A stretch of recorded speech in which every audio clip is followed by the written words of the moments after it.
What I wanted to do was to write and to talk.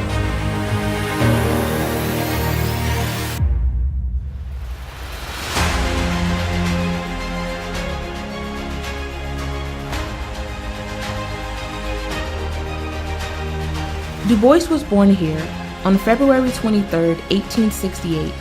Little Willie from Great Barrington became a man who influenced the world. He was the intellectual voice of the social justice movement of the early 20th century.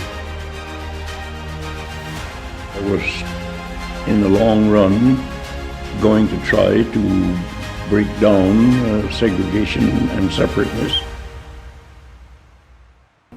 You can learn a lot about someone based on their hometown, based on where they're from, based on the places they go and the people that they know.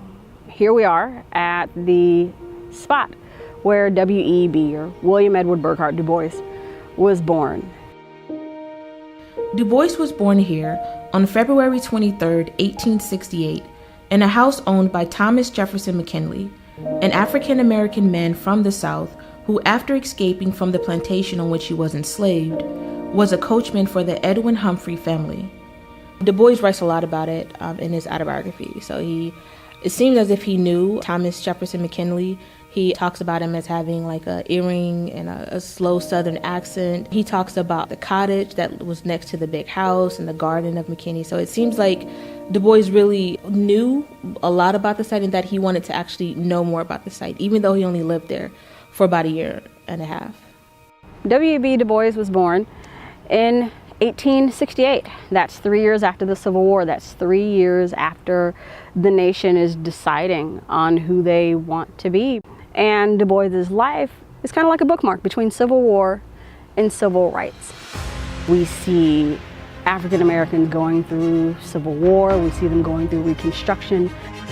We see them going through the early 20th century. Du Bois dies in 1963. That's 95 years. A lot happens in those 95 years.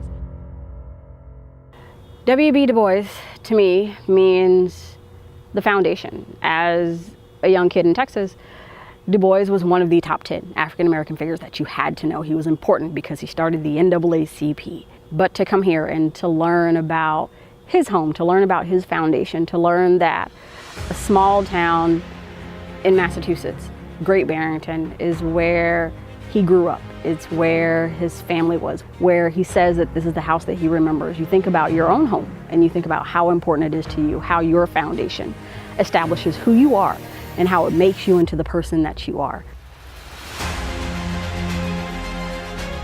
In New England, I was usually the one colored pupil with surrounding white pupils.